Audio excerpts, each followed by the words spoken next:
ဖိုးကျွယ်သည်တစ်တော်အနီးတွင်နေထိုင်သောကျင်နာတတ်သည့်ကောင်လေးတစ်ဦးဖြစ်တယ်။သူသည်နေ့စဉ်အလုပ်တွေပြီးတိုင်းတစ်တော်ထဲတွင်လှည့်လည်ရှာဖွေရန်လွန်နှစ်သက်တယ်။တစ်နေ့တွင်သူသည်တစ်တော်ထဲတွင်အယောင်များတောက်ပနေသောဥတစ်လုံးကိုတွေ့ရှိခဲ့တယ်။ဖိုးကျွယ်သည်ထိုဥကလေးကိုနူးညံ့စွာအိမ်သို့တည်ဆောင်လာခဲ့တယ်။သူသည်ဥကလေးကိုနွေးနွေးထွေးထွေးထားပြီးအတွင်းမှာဘာရှိမလဲဆိုတာစူးစမ်းလိုစိတ်ဖြင့်စောင့်ကြည့်ခဲ့တယ်။ရက်အနည်းငယ်ကြာပြီးနောက်ငကလေးဟာအကွဲလာခဲ့တယ်။နဂါးပေါက်စလေးတစ်ကောင်ဥထဲမှထူးဆန်းစွာပေါက်ထွက်လာခဲ့တယ်။ထိုနဂါးလေးသည်အစိမ်းရောင်အကြေးခုံများနှင့်ရွှေရောင်မျက်လုံးများရှိတယ်။ဖိုးကျွယ်ဟာအဲ့ဒီနဂါးပေါက်စလေးကိုကစ်တီလို့နာမည်ပေးခဲ့တယ်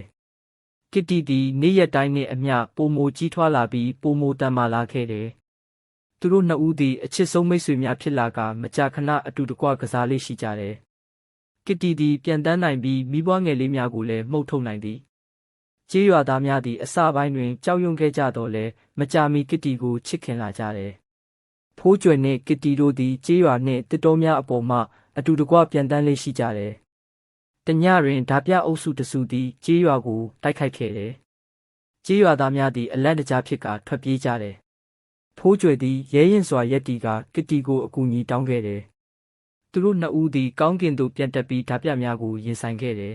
။ကစ်တီသည်ဟိန်းဟောက်ကမိမုတ်ထုတ်ပြီးဓာပြများကိုခြောက်လန့်စေခဲ့တယ်။ဖိုးကျွယ်သည်ကျေးရွာသားများကိုကူညီကာပြန်လည်တိုက်ခိုက်ခဲ့တယ်။သူတို့သည်ကျေးရွာသားများနှင့်အတူတကွဓာပြများကိုကျေးရွာမှမောင်းထုတ်နိုင်ခဲ့ကြတယ်။ထိုနေ့မှစ၍ဖိုးကျွယ်နှင့်ကစ်တီတို့သည်ကျေးရွာ၏သူရဲကောင်းများအဖြစ်ကြော်ကြားလာခဲ့ကြတယ်